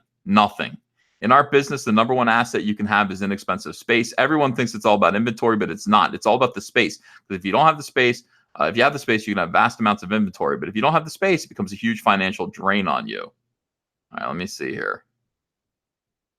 This guy's cursing out San Diego Comic-Con. I love these guys. They have so much. These guys know what's going on. There are a few retailers out there in comics that I really, really enjoy because they're smart. They see what this is. 2019 is 1974 all over again. The big topic of conversation we have these days is about life without new comics. This is what retailers are talking about. Retailers are now realizing the big topic of conversation we have these days is about life without new comics. Okay, so what he's saying is the collapse of the comic book industry, the destruction of the comic book industry. And so what will comic book retailers, what will smart retailers do? Looking at the trend lines, the print run's declining. We just wonder when the point will come where critical mass is lost. I think that's sort of the 800-pound gorilla that everyone has been sitting on their shoulders that nobody talks about, because nobody wants to be the first one to say, hey, this could all fall apart. When I bought Jason Street, our gigantic building, our plan right from the beginning was to turn it into a collectible center that did not sell new comics. And I was beaten over the head by my staff to carry new books. And I guess on some level, I'm glad we did. But new comics in Jason Street are about 20, maybe 25% of our business. That's up from about 10% last year, but only because we closed 2 smaller stores and a lot of those pool boxes pulled over to Jason. All the stores are closing. The clientele is all moving. They're kind of, some of them are bleeding off and some of them are coming over to this other store. We run our business much more like the model that existed in 1974 when I first opened my first store. We act as a secondary market. This is what's going to happen to comics now. We act as a secondary market for pop culture collectibles of all kinds: comic books, action figures, statues, trade paperbacks, and posters, and so on. We seek to be the secondary market for pretty much anything you can name in the pop culture realm. That's proved to be extremely successful for us. Our sales last month were up 51% month to month. He's just selling back issues. This guy is just selling back issues and old toys. I would question how many retailers can look at their business right now and say, oh, we're up 50%. But that's because everyone is clinging to a dead model. This is fantastic. I don't know if Zach has seen this yet. Zach, if you're listening right now, if you're watching this, you're going to have to do a video about this article. Yeah, Jay Conant points out, and pops. That's right. Look at this. This is amazing what he says next. God, I love this. I'm right about everything. I got these people. I got weirdos of bleeding cool. I got sarcastic anti-comic skaters, like just, tweeting out things that are bullshit, just lies. And I've been steadily saying, no, the old comic book market, the way it used to be, is dying. It's over. It's dead. It can't come back. We've already hit critical mass. Smart retailers agree with me. People who are in denial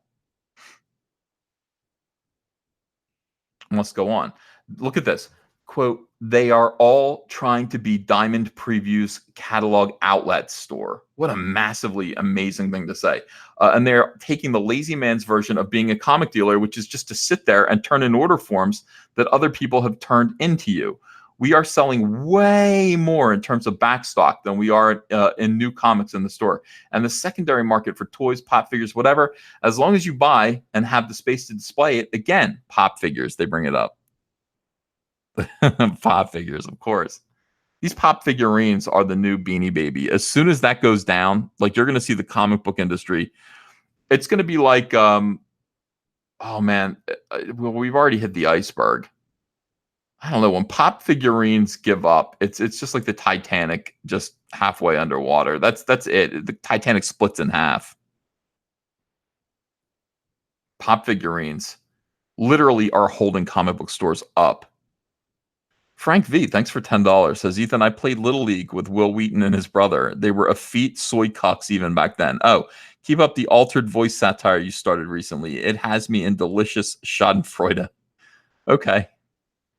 Yeah, I got some criticism from that from, well, first of all, Andrea said, you can't keep doing that. What are you going to keep doing that trick? I like it, though. I think it's a good way to kind of illustrate the radio show. All right, so pop figures, whatever.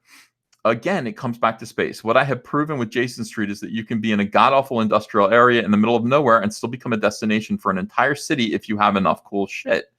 But the key is not to just be out there working for Diamond. I mean, if you're working for Diamond all day long, Diamond is the distributor of comics. My Diamond invoice used to be as high as $60,000 a week. Screw that, he says with like 11 E's. That was moronic. That's him just buying up, whatever new comics get put out by the mainstream. Just whatever. Yeah, okay. DC, Marvel, Image, you're putting it out. I guess I'll buy it and put it on the shelves. And then you get stuck with it. And he's going to tell you why. And I am proud to say that I've dropped that enormously. And I'm working to drop that even more because I don't want to be in that business. I don't want to be in the business of supporting the SJWs and their shit in the mainstream. Now, when you're buying a $5 comic, let me read that again.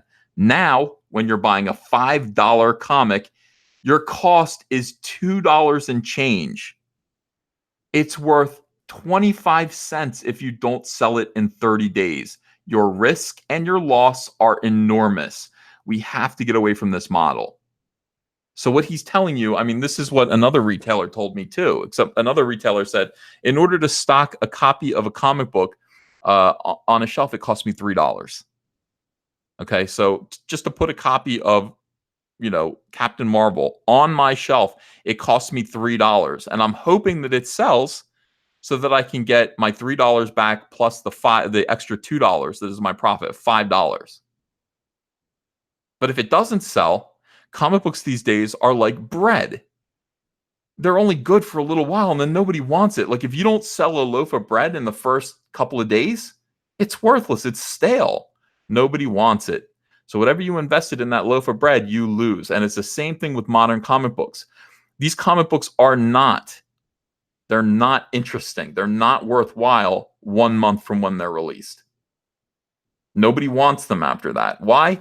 Well, because first of all, the transitory nature of the stories themselves, these comic books, like it doesn't matter. They're going to reboot and relaunch everything anyway. These comics, the sales are so low. The series that you're reading is going to get canceled and rebooted with the new #1 anyway, just for that artificial burst in sales. And finally, why bother? Just wait for the trade paperback to come out and go pick it up at Ollie's for $2. They're selling the trade paperbacks at Ollie's. Marvel Comics is bragging about selling 500,000 copies of Ms. Marvel. They're all being liquidated at Ollie's. Ollie's discount liquidator store is able to sell these graphic novels at 85% of cover price. 85% of cover price is what they're 80% off, 85% off cover price, 15% of cover price. If Ollie's is selling these books at 15% of cover price and presumably making a profit, what in God's holy name did they pay for them? 5%? 3% of cover price? The comic book industry is over. It's over with. SSJ Future Gohan, thanks for $5. Are you ever going to back over those Funko Pops with your truck like you said you wanted to? I'd pay to see that. Those things are a cringe fest. Yeah, I guess if I have enough of them, I will. I would like to line them up. I mean, this is just, you got to just think about this. These retailers, what are they doing this for? What are retailers doing this for at this point? Hey, Eric July's in the chat. Hey, Young Rippa. Good to see you. So look at this. So here you go. Again, you buy a book that's $5. Now, $5, a $5 comic book is already way too expensive. It's full of SJW filth. It's full of SJW bullshit by people like this who are laughing about driving you away. If you are a white straight male fan, which is predominantly who's into this kind of pop culture, they don't want you and they're chasing you off for something inevitably more diverse. Okay, whatever that means.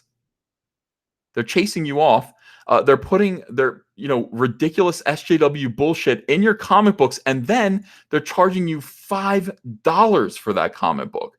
$5. And then to add insult to injury, the poor retailer who has no choice about any of this, like he didn't decide the content of this comic book.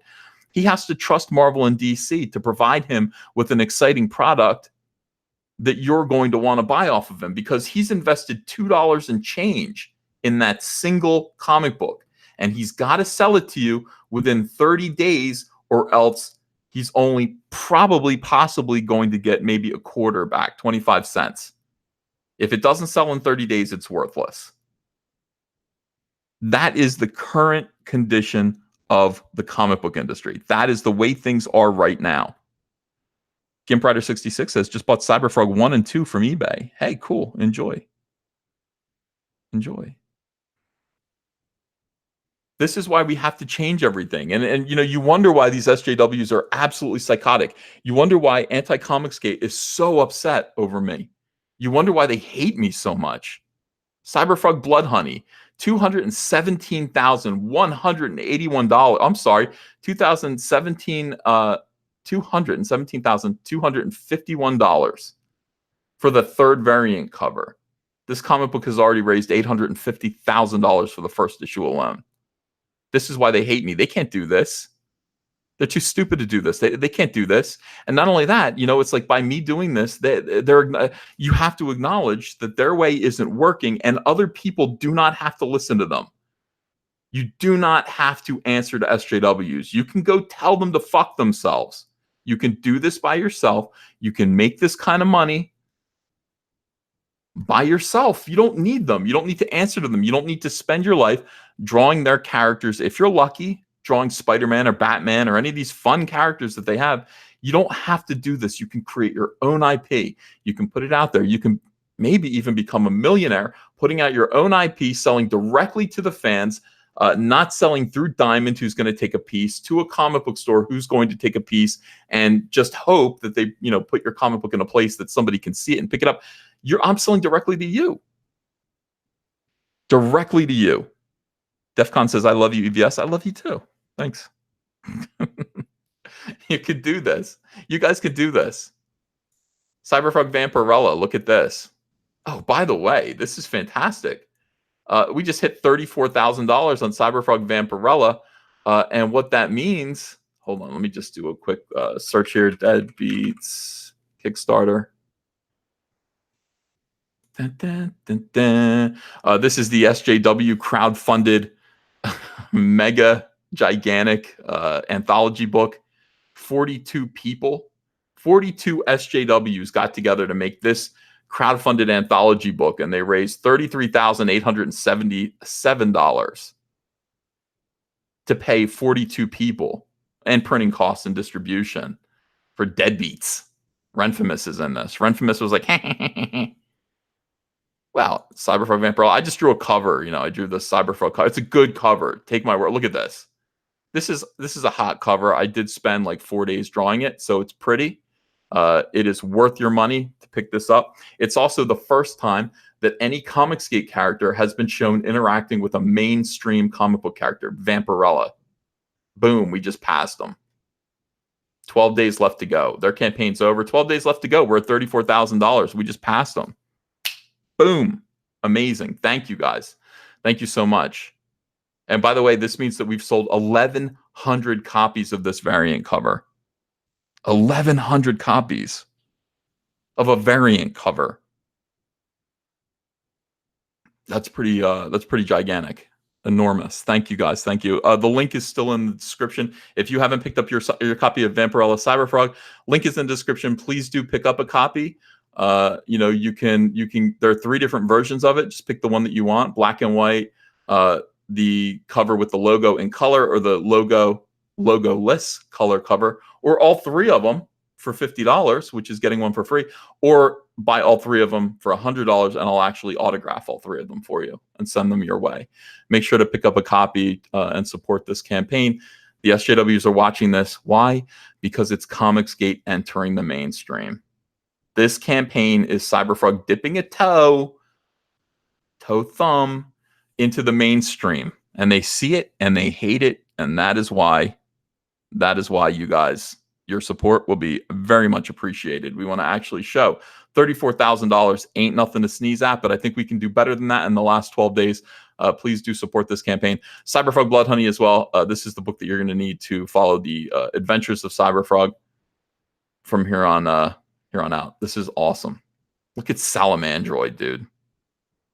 Salamandroid just smacking the living hell out of Pollen 8. Here's Cyberfrog, his body rapid evolving, getting ready to fight the Vespis, the alien invasion of enormous alien wasps that use human beings' flesh to make, look at this, they papered over Philadelphia with human flesh. They chew it up like paper wasps chew up, make paper hives. This is all human skin and bone they've covered over Philadelphia with. These nasty, disgusting bugs. This used to be Philadelphia. It used to be a beautiful city. Now look at it. You'll find out more in Cyberfrog Blood Honey. Thank you, guys. It's at the printer right now. I'm overprinting it in anticipation of selling a few more copies of this. So if you back it right now, you are not going to have to wait as long as everybody else waited for me to actually get this thing done. It's finished. It's at the printer. It's gorgeous. You guys are going to really, really, really enjoy it. Okay, back to this. Thank you. I don't know. Geeks and Gamers. Jeremy from Geeks and Gamers likes it when I say thank you. It makes him laugh. All right. So again, this is a situation. Your risk and your loss are enormous. And I helped pioneer this model back when the direct market was first getting going. I'm the one who got Marvel to open their distribution back in 79 and 80. All of that was premised on comic books that were 40 and 50 cents cover price with a residual value of $1 as a back issue. It was going to sell more as a back issue. The price increased. There was really no risk if you didn't sell them. No matter what, you'd make your money. Now today, back issues still sell for $1, but your wholesale cost is more than double what your residual value is. This is idiotic. It's idiotic. So again, to explain to you guys, you know, what's up, the comic book market, the way it actually works is it's different than magazines. It's different than magazines, and that, you know, if you do not sell a comic book, you can't return it. You can't return it. You've given them $2.50 or whatever for your $5 comic book. You didn't sell it. You can't return it to them like you would if it were a copy of Rolling Stone or Cosmopolitan. You stock them on your shelves, and then if it doesn't sell, you return it for your money back. You don't get to do that in comics.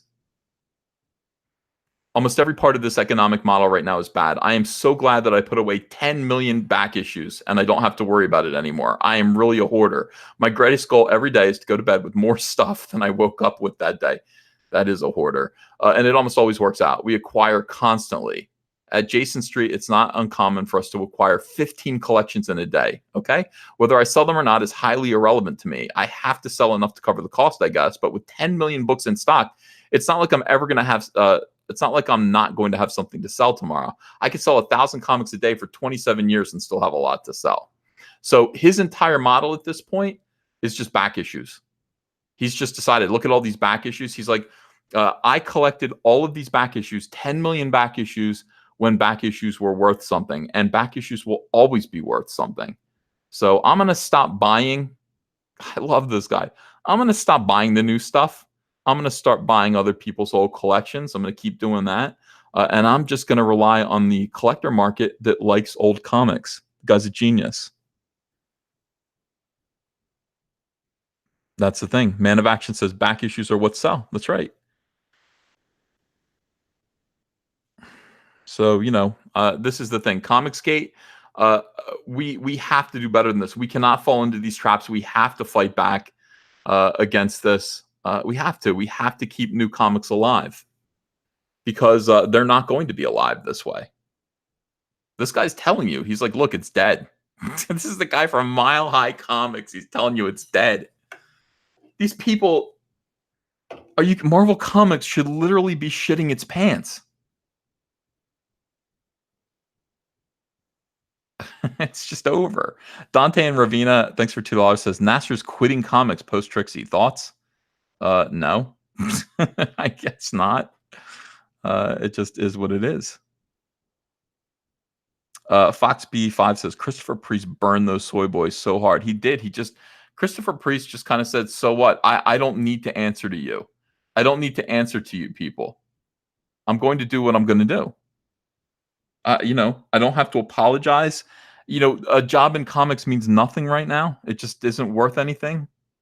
It's certainly not worth my pride or my dignity. Mile High Comics says he's not going to be buying any new comics anymore anyway. Spiky Madness says that is a shitload of books. Yeah, it is, man. Yeah, that's a lot. But you know what? I like that stuff too. I really like I like the back issues as well.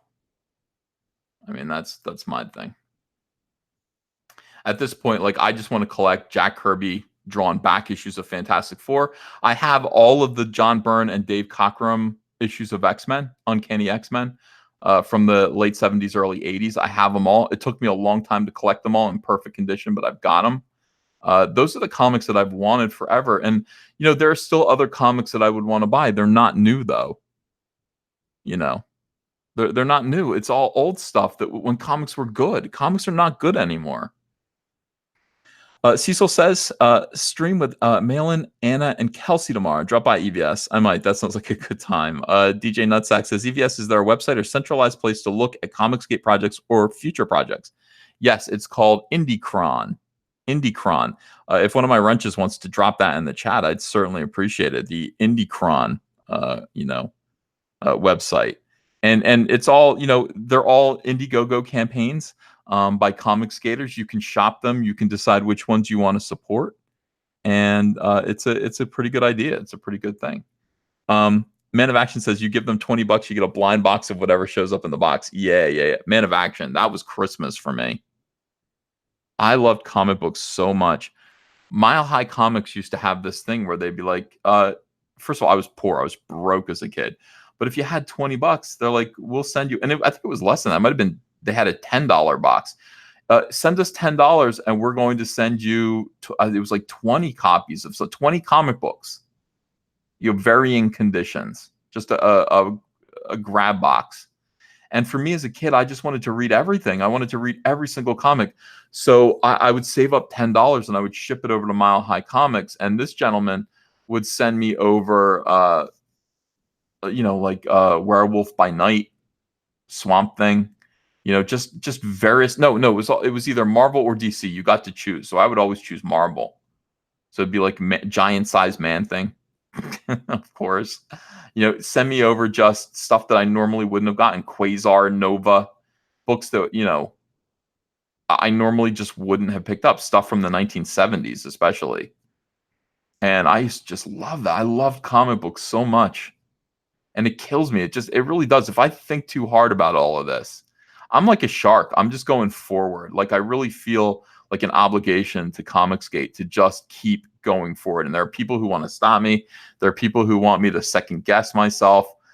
I don't want to. I really think I'm right. I really think I need to keep going forward. And anybody who wants to come along with me is invited. I think my principles are correct with Comicsgate.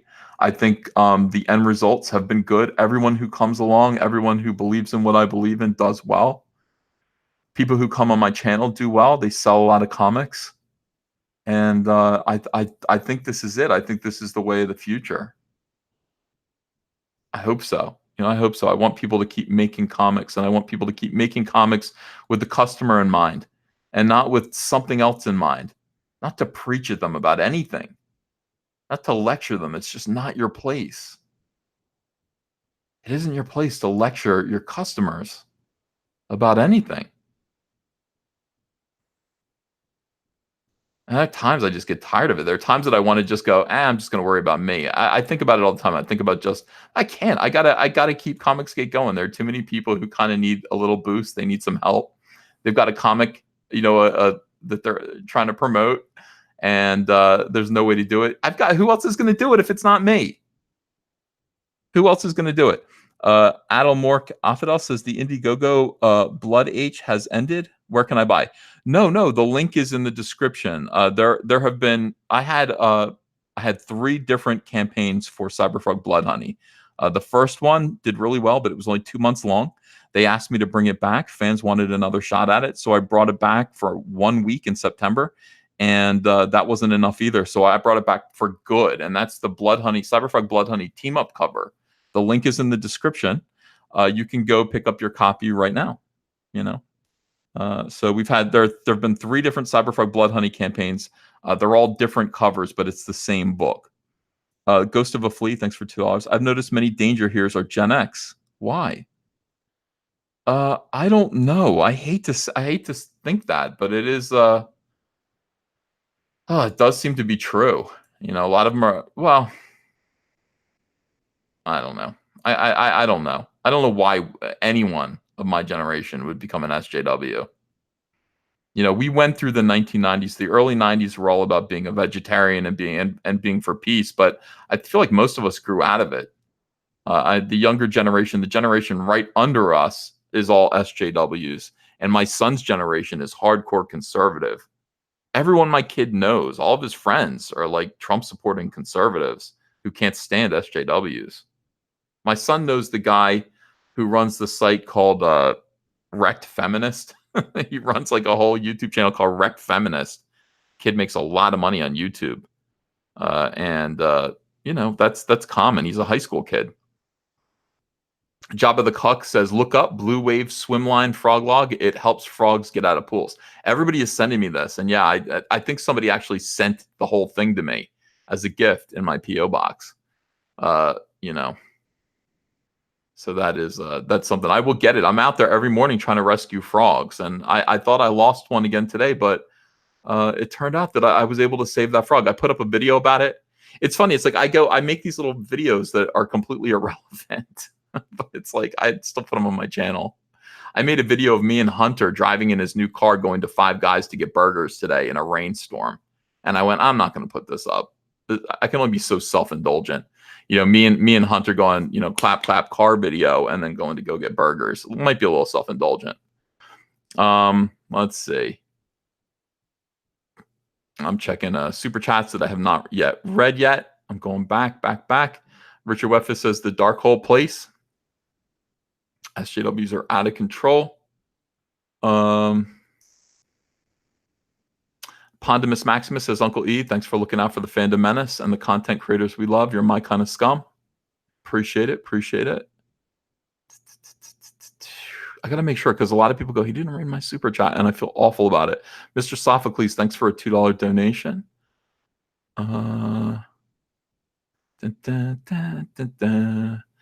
Grand Inquisitor says they let the crazies out of the asylums. These crazy people have procreated. Somebody gave their progeny an internet connection, and the result is Twitter.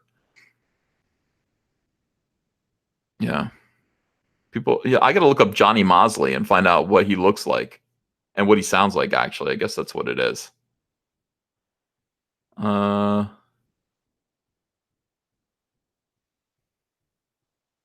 keep up the good work. Down forward punch. I got that one. I feel like I did good tonight. I feel like I was on it with the super chats.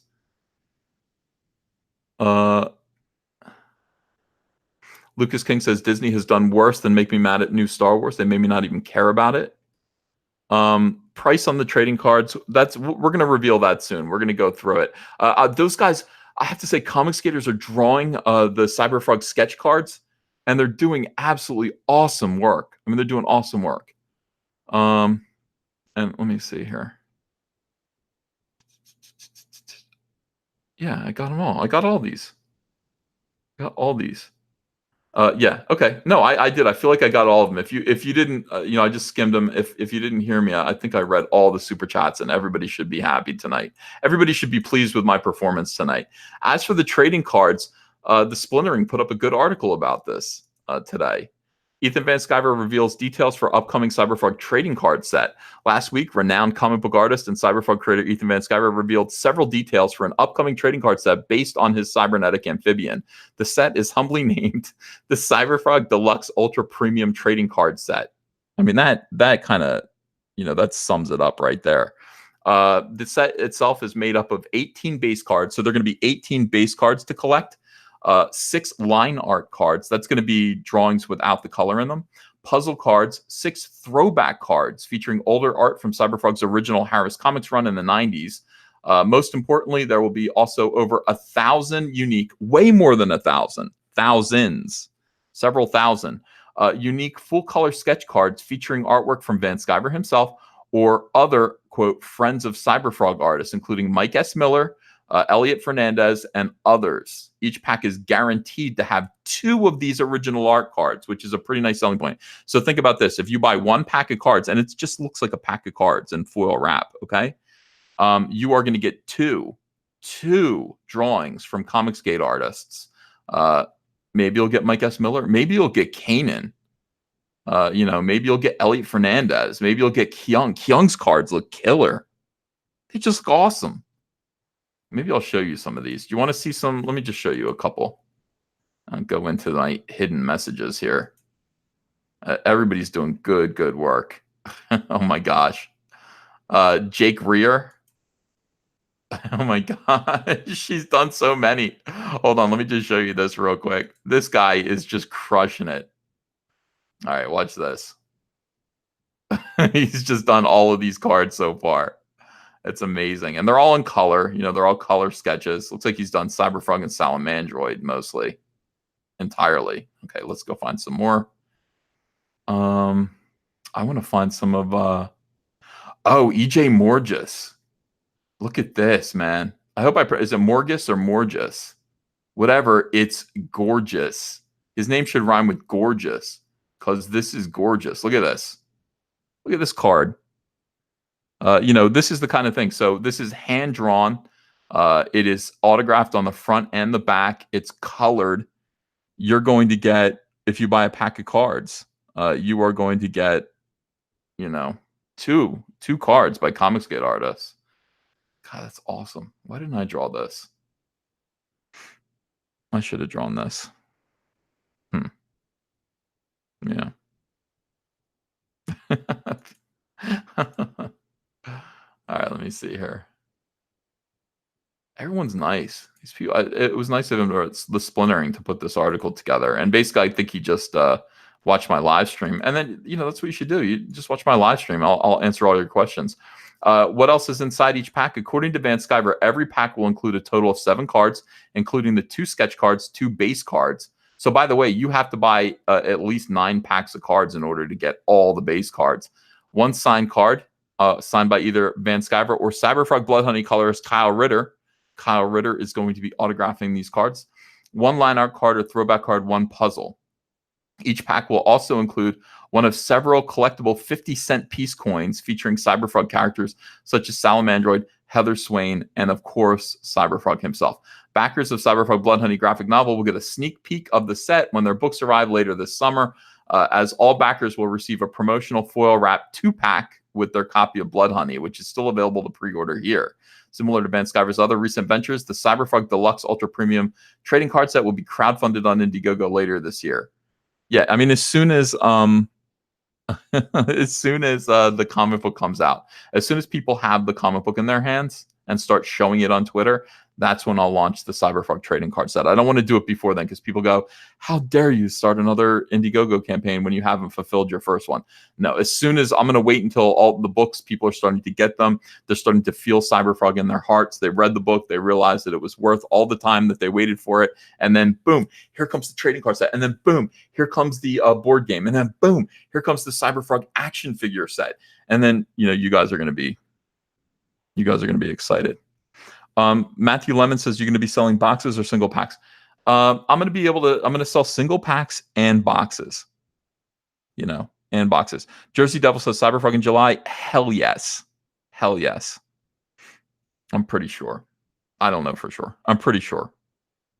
And any day now. We're just waiting for it to get back. And I'm learning a lot from this, but it's out of my hands. It's on its way. It's going to be awesome. Dragon of the Blackpool says, I can't win tonight. Dragon, what? Hold on a second. I know you said I missed your super chat. Let me just, Dragon of the Deadpool. Let me get down here.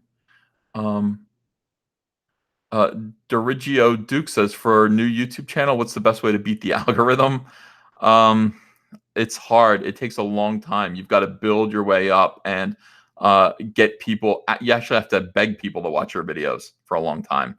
Just come up with great, lurid, interesting clickbait titles. I know clickbait is a bad word to people. It's not a bad word. You're trying to get people to go, what is this? I gotta watch this, and to get yourself a click, to get yourself a view. Try to create good content that gets people coming back. But for me, I remember when I first started, it was all about my, I tried to make clickbait titles. I tried to make good videos. And then I tried to get on everybody else's channel for guest appearances and then ask for subs. And it's a slow growth, but that's the way it happens. Scott's Mind says, I'm so excited for my copy of Cyberfrog. It's like waiting for Christmas. All right. Dragon of the Blackpool says, you missed my super chat from earlier. How dare you? Oh, no. Here, I found it. I did miss one. Dragon of the Blackpool says, grab yourself a beer on me, EVS. Cheers. And thanks for $5. I'm so sorry. You're right. I did miss that one. I don't know how I missed it. I feel terrible. Sorry, Dragon of the Blackpool. Tonight is Dragon of the Blackpool night. Everybody salute Dragon of the Blackpool. All right, so, oh my gosh, I've been streaming for like 2.5 hours. I want to thank everybody for watching. Thank you for coming on and being a part of the show. Please do back Cyberfrog Bloodhoney, back Cyberfrog Vampirella. Get ready for the trading card set. It's going to be very, very, very exciting, very cool, and I think you guys are going to enjoy it. Don't miss your chance to get a part of this and be a part of these campaigns. This is the future of comics. I mean, I'm sorry, guys. I'm sorry, SJWs. You can't beat comic books. We'll keep making them. We will keep making our comic books for whoever wants to buy them, and we're not going to look at their skin color. I'm not going to ask you what genitals you have. I'm not going to ask you if you like boys or girls. I'm not going to ask you what country you live in, and I'm certainly not going to ask you the color of your skin. I don't give a damn. I want you to enjoy my comic book. It's for you, whoever you are. It's for you. I made it for you, specifically you. And I think hopefully you will enjoy it and come back for the next one as well. Love you all, and I'll see you again tomorrow with more videos. Bye-bye.